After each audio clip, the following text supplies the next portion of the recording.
Salut tout le monde, comment ça va? Dans cette vidéo avec ma partenaire Solène, Hello. on va vous parler aujourd'hui de ce que c'est d'être la moitié d'un couple anglo-français. Ça fait 2 mois et demi qu'on habite ensemble à Montpellier, dans le sud de la France, où normalement il fait beau, mais aujourd'hui c'est un ton assez gris. Alors, ce dont on va vous parler aujourd'hui, c'est quelques points qu'on a trouvés intéressants par rapport à vivre ensemble en tant qu'anglais et française.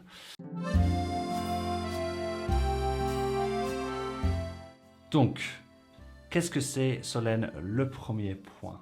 Donc la première partie, bien évidemment, Alex, c'est qu'on parle tous les deux du coup notre propre langue et quelquefois on fait un mélange des deux. Quelquefois on parle 100% anglais, quelquefois 100% français. Alors au début, peut-être qu'on parlait un peu plus anglais que français au début de notre relation. Et là, je pense qu'on est arrivé à parler peut-être un peu plus souvent français qu'anglais. Donc Alex s'est amélioré. Euh, je sais pas si je suis la bonne influence pour lui, mais, Pourquoi? mais apparemment tu as progressé grâce à moi. Non, je rigole. Elle dit apparemment, mais apparemment, on ne dit si elle a entendu parler de ça de la part de quelqu'un d'autre. Donc, je Non, sais pas. je pense que tu as progressé parce que tu es très motivé et que tu aimes cette langue, Oui. la langue française, et que c'est une évidence pour toi de progresser. Ouais, comme certains d'entre vous qui sont aussi la moitié d'un couple anglophone et francophone, c'est pas toujours facile de parler français avec votre partenaire parce que vous vous connaissez depuis bien avant le français faisait partie de votre vie et maintenant c'est difficile à changer. Mais avec moi et Solène, je parlais le français bien avant qu'on s'est rencontrés. Donc c'était plus facile de trouver un équilibre entre les deux. Donc ça c'est mon secret. Donc merci pour les beaux compliments. Mais oui, on parle les deux langues quasiment tous les jours. Si moi je suis fatigué un jour, c'est plus probable qu'on parle plus d'anglais ce jour-là que le français. Et ça, c'est complètement normal. Maintenant, j'ai accepté ça et je me dis que c'est OK, c'est normal. J'aurai toujours une nouvelle occasion de parler. Mais ça, c'est cool, non? Pour moi particulièrement, parce que moi, je pense que moi, je tiens aux langues plus que toi. Et donc, c'est cool pour moi d'avoir la possibilité de parler tous les jours. Et pour moi aussi, il faut dire que j'aime beaucoup parler anglais. Alors c'est aussi un avantage pour moi de progresser dans cette langue. Alors c'est quelque chose qui est infusé. Donc je ne fais pas des cours, mais j'apprends petit à petit. Il me corrige sur certains mots, comme chocolate, chocolate, Chocolat. chocolate. Et, Bref, et, et ouais, particulièrement chocolat, ouais. parce que j'en mange tous les jours. Oui, c'est vrai, c'est vrai. Un petit bout après tous les repas. Donc peut-être que ça nous amène en fait à un autre point que je voulais aborder.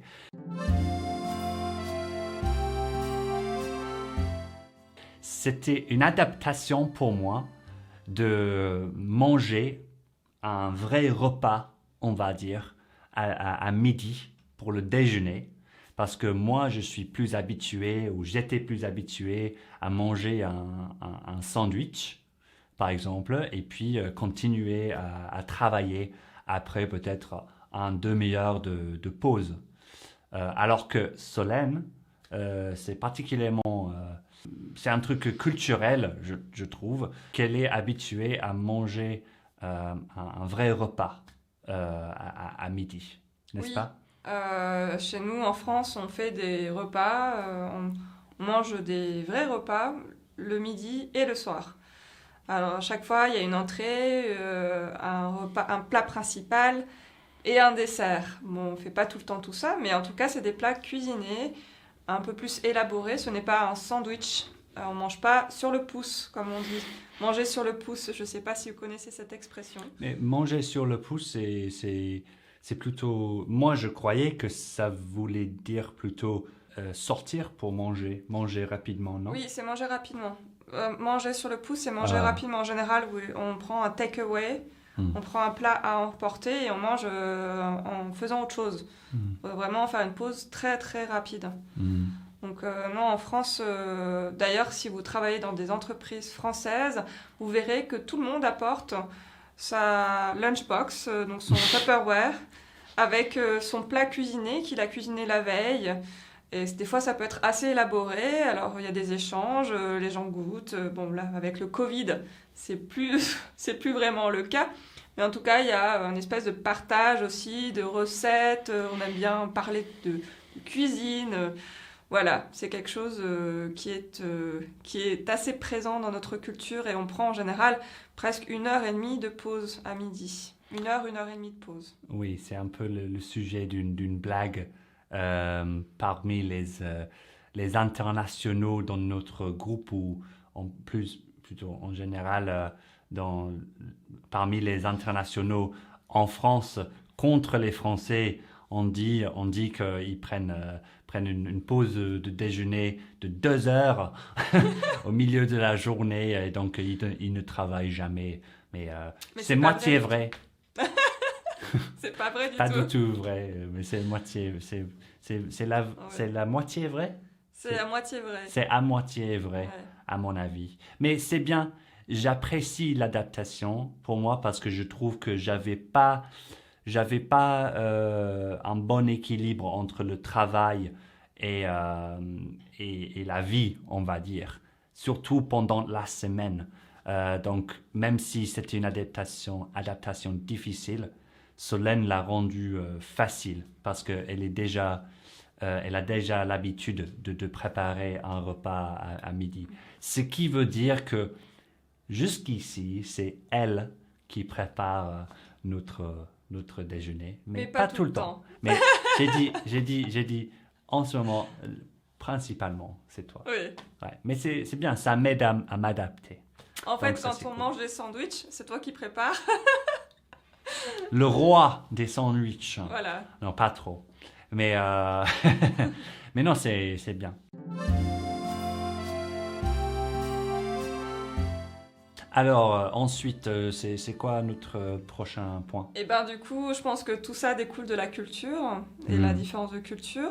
C'est peut-être marqué du coup à travers la nourriture, mais c'est aussi marqué par rapport à notre entourage, les gens qu'on rencontre. Et forcément, peut-être que les Français sont plus à l'aise avec les Français, les Anglais plus à l'aise avec les Anglais. Mais quand on a un couple mixte, eh ben, on a des amis très internationaux. Donc on a un groupe vraiment mélangé, très hétéroclite. En tout cas, hétérogène, voilà, c'est plutôt ça, hétérogène. Très hétérogène, donc on a des amis, un groupe d'amis très hétérogène, avec des amis vraiment venant de tout le monde, en fait, entier, j'ai l'impression, enfin, une bonne partie du monde en tout cas. Et donc, pour revenir à ce point sur la langue, on pourrait très facilement parler tout le temps en anglais avec eux parce que la langue globale, c'est l'anglais. Mais je trouve que, oui, on parle peut-être 60%, 70% en anglais quand on est tous ensemble, mais il y en a de plus en plus qui parlent français et qui ont la confiance pour parler français. Donc ça, c'est cool. On mélange beaucoup les langues. Oui, tout à fait. Tout à fait. Ça, c'est très intéressant, c'est très riche. Et donc, forcément, cette richesse, ça amène aussi toutes les différences de culture. Voilà, c'est très intéressant. Il y a beaucoup d'échanges là-dessus. Et moi, c'est quelque chose que j'apprécie beaucoup. Donc voilà. Des fois, on découvre des nouvelles nourritures, des nouveaux aliments. Voilà, des façons de faire qu'on n'avait pas pensé. Donc, c'est très intéressant. Non, oui, c'est très intéressant et je suis sûr qu'il y a encore des avantages et des bienfaits Des bienfaits ou des bénéfices? Ouais, des bénéfices. Des bénéfices à trouver dans un tel cercle d'amis. Mais non, mais c'est très chouette et je ne pense pas que je puisse être avec une Française qui ne parle pas anglais. Et c'est pas juste parce que je crois que dans certaines situations, je ne serais pas capable de m'exprimer en français. Avant, c'était peut-être le cas, mais maintenant, je dois dire que le côté culturel et l'intérêt culturel que toi tu as, t'a amené à apprendre ces langues et c'est là où on trouve des intérêts communs entre nous deux. Et je dois dire que c'est fascinant et j'apprécie ça beaucoup, même si elle ne parlait pas anglais. Oui, je parlerai encore mieux le français maintenant, mais je pense que pour faire durer un couple, c'est important de partager ses intérêts, genre les intérêts dans les différentes cultures. Et ça, c'est quelque chose que dont je continue à tirer de la joie, quoi. Ouais. C'est là où les choses se rencontrent, c'est que quand chacun parle la langue maternelle de l'autre, c'est aussi côté pratique quand on fait une visite, on rend visite dans la famille de l'un ou de l'autre, on peut communiquer avec la famille. Il y a des couples qui parlent l'anglais comme seule langue commune, alors qu'ils parlent chacun une autre langue maternelle. Et là, c'est compliqué pour eux quand ils voyagent. C'est pas impossible. Et je respecte beaucoup ces couples parce qu'ils ont beaucoup de travail à faire par rapport à ça. J'ai des amis comme ça et c'est quand même plus compliqué. Oui, c'est facile, surtout chez les anglophones, à négliger l'importance et l'effort que font les parents de la partie française dans un tel couple. Et l'effet que ça a sur le couple.